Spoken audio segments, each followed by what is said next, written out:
Hi hello welcome to சுவையோடு சமையல். இது வந்து சண்டே பண்ணது தாங்க. இன்றைக்கி தான் நான் எடிட் பண்ணேன்.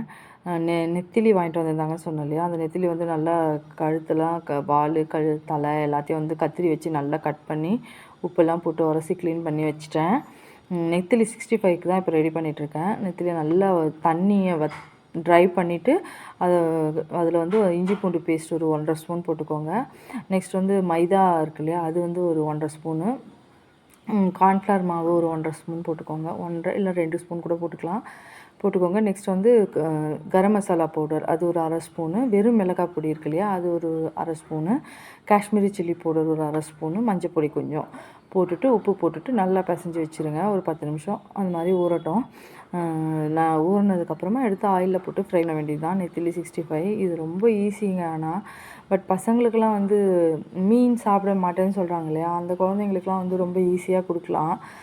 இது எனக்கே தெரியாது இந்த மாதிரி பண்ணணுன்றதெல்லாம். ஹோட்டல்ஸில் என் ஹஸ்பண்ட் வாங்கி சாப்பிடுவாங்க இதை.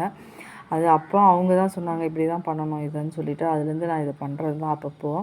பட்டு என்ன பண்ணாலும் சாப்பிட்ற குழந்தை தான் சாப்பிடும், அது வேறு விஷயம். பட் ஆனால் இது ஈஸியாக சாப்பிடுவாங்க. அந்த முள் வந்து சென்டர் முள் ஈஸியாக பிரிஞ்சு வந்துடும்.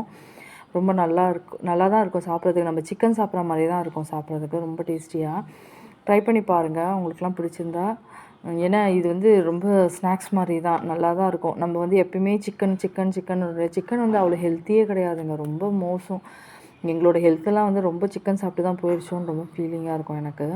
ரொம்ப ஹீட் வந்து ப்ரொவைட் பண்ணுது குழந்தைங்களுக்கு. நெக்ஸ்ட் வந்து இப்போலாம் சிக்கன் ரொம்ப அதிகமாக எடுக்கிற குழந்தைங்களுக்குலாம் நிறைய ப்ராப்ளம். அதுவும் கேர்ள்ஸுக்கு சுத்தம். குட்டி குழந்தைங்கள்லாம் வந்து ரொம்ப கஷ்டப்படுதுங்க. அதில் ரொம்ப இந்த ஸ்டீராய்டு இன்ஜெக்ஷன் பண்ணுறதுனாலையோ என்னமோ தெரியல, ஃபிஷ்ஷு கூட ஃப்ரெஷ்ஷாக பார்த்து வாங்கி சாப்பிட்றதாங்க பெட்ரு. அதுலேயும் ஏதோ கலக்குறாங்கன்றாங்க. எதுவுமே சேஃப்டி கிடையாதுன்ற மாதிரி தான் இருக்குது இப்போதைக்கு. இது வந்து நல்லா வந்து இந்த மாதிரி கலரிட்டு ஒரு 10 நிமிஷம் பார்த்து பொரிய சொல்ல அந்த கருவேப்பிலை சேர்த்து பொரிச்சிங்கன்னா கொஞ்சம் நல்லா ஃப்ளேவர்ஃபுல்லாக இருக்குது. ட்ரை பண்ணி பாருங்கள், உங்களுக்குலாம் பிடிக்கும்னு நினைக்கிறேன். பிடிச்சிருந்தால் லைக் பண்ணுங்கள், ஷேர் பண்ணுங்கள், சப்ஸ்கிரைப் பண்ணுங்கள். யாருமே வீடியோஸ் பார்க்கவே மாட்டேங்கிறீங்க. ஷார்ட்ஸ் ஓரளவுக்கு நல்லாவே பார்க்குறீங்க. வீடியோஸ் நான் போட்டால் எப்பயுமே போக்குறதே கிடையாது, ரொம்ப லேட்டாக தான் போகுது. அது கூட ரொம்ப கம்மி வியூஸ் தான் போகுது. கொஞ்சம் எனக்கு சப்ஸ்கிரைப் பண்ணுங்கள். நான் சேனல் ஆரம்பித்தே 3 மாதம் கிட்ட ஆக போகுது. ஆனால் எனக்கு சப்ஸ்கிரைபர் வெறும் 60 பேர் தான் இருக்காங்க. கொஞ்சம் சப்ஸ்கிரைப் பண்ணுங்கள். ஆயில் நல்லா கொஞ்சம் நல்லா ஹீட் ஆகிடட்டும். நல்லா ஹீட் ஆனதுக்கப்புறம் போட்டு பொரித்து எடுக்க வேண்டியது தான். ரொம்ப சிம்பிள் ஆனால் ஈஸி தான். இதை நீங்கள் ட்ரை பண்ணி பாருங்கள். இந்த மாதிரி ஃபிஷ்ஷில் வந்து இந்த துண்டு துண்டாக வாங்குகிற ஃபிஷ் இருக்கு இல்லையா, க்யூபாக வெட்டி வாங்கிட்டு வராங்கள்ல பெரிய பெரிய மீன்லேருந்து, அதில் கூட இந்த மாதிரி 65 பண்ணலாங்க. ரொம்ப நல்லா தான் இருக்கும். இல்லைனா அந்த ஃபிஷ் சிப்ஸுன்னு ஒன்று இருக்கும், அது கூட ரொம்ப ஈஸியாக பண்ணலாம். நல்ல மீனை வந்து க்ளீன் பண்ணிவிட்டு கார்ன்ஃப்ளவர் மாவு, வெறும் கார்ன்ஃப்ளவர் மாவில் உப்பு மிளகு பொடி போட்டுட்டு அதில் நல்லா டிப் பண்ணி அப்படியே ஃப்ரை பண்ணி எடுத்து அது வந்து ஃபிஷ் சிப்ஸுன்னு சொல்லுவாங்க. அது நல்லா தான் இருக்கும். அது நிறைய பேர் அதை விரும்பி சாப்பிடுவாங்க. அந்த மாதிரி கூட ட்ரை பண்ணி கொடுக்கலாம். காரம் சாப்பிடாத குழந்தைங்களுக்கு ரொம்ப ஈஸியாக அந்த மாதிரி ஃபிஷ் சிப்ஸ் பண்ணி கொடுக்கலாம். ரொம்ப நல்லாயிருக்கும். ஃபிஷ் ஃபிங்கரும் இருக்குது. அதெல்லாம் ஹோட்டல்ஸில் தான் வாங்குகிறோம். நம்மளால் வீட்டிலலாம் அதெல்லாம் செய்கிறது ரொம்ப கஷ்டம். பட் செய்யலாம். பட் யாராவது கட் பண்ணி கொடுத்தா தான் செய்ய முடியும். நம்மளால் இப்படி நம்ம வீட்டில் கொண்டு வந்துலாம் க்ளீன் பண்ணிலாம் அதை வெட்டிலாம் செய்கிறது வந்து சாத்தியமே இல்லாத விஷயம். அதுக்கேற்ற மாதிரி ஃபிஷ்ஷை கட் பண்ணி எடுத்துன்னு வந்துட்டு இப்போ ஈஸியாக பண்ணலாம். அது ஒன்றும் மேட்ரே இல்லை.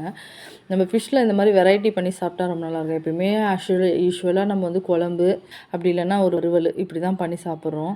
இந்த மாதிரி ஒரு தடவை ட்ரை பண்ணி பாருங்கள், ரொம்ப நல்லா தான் இருக்கும். என்னோடய வீடியோஸ்லாம் உங்களுக்குலாம் பிடிச்சிருக்கான்னு சொல்லுங்கள். என்னோடய சமையல் பிடிச்சிருக்கா சொல்லுங்கள். யூஸ்வலாக வீட்டில் சமைக்கிற சமையல் தாங்க இது எல்லாமே. ரொம்ப ஸ்பெஷலாக கேர் எடுத்து ரொம்ப ஸ்பெஷல் சமையல்லாம் பெருசாக வராதுன்னு தான் வரும், தெரிகிறப்ப போடுவேன் நான். எனக்கு எப்போ தோணுதோ அதான் அது மைண்டில் செய்யணும்னு தோணுச்சுன்னா செஞ்சு நான் போடுறேன். இதெல்லாம் வந்து யூஸ்வலாக வீட்டில் செய்கிறது தான், எப்பயுமே அடிக்கடி செய்வோம் இதெல்லாம். அதனால தான் எடுத்து இதெல்லாம் போட்டுட்ருக்கேன். கமெண்ட் பண்ணுங்கள். யாருமே கமெண்ட்ஸே எனக்கு வர்றதில்லை சுத்தமாக. அது சுவையோடு சமையல் வந்து சப்ஸ்கிரைபரும் கிடையாது, கமெண்ட்ஸும் கிடையாது. ஆனால் வியூஸ் இருக்குது, வியூஸ் இல்லைன்னு சொல்ல மாட்டேன். லைக்ஸும் கொஞ்சம் வரும் எப்பயுமே. கொஞ்சம் எல்லாத்தையும் பார்த்து பண்ணி விடுங்க, பாவமாக போகுதுன்னு சொல்லி. தேங்க்யூ. வந்துருச்சு பாருங்கள், அவ்வளோதான். ஃப்ரை பண்ணி எடுத்துட்டேன். ரொம்ப நல்லா கிறிஸ்பாக சூடாக சாப்பிட்றச்ச நல்லா கிறிஸ்பியாக நல்லா இருந்ததுங்க. கொஞ்சம் ஆறிட்டா வந்து சாகி ஆகிடுது. அது ஃபிஷ்ஷு தானே, ஒரு மாதிரி சாகி ஆகிடுது. அது எல்லாமே அப்படி தான், 65 பண்ணாலும் அப்படி தான் ஆகிடுது. இந்த மாதிரி பண்ணி பாருங்கள், உங்களுக்குலாம் பிடிக்கும்னு நினைக்கிறேன். பிடிச்சிருந்தா லைக் பண்ணுங்கள். தேங்க்யூ.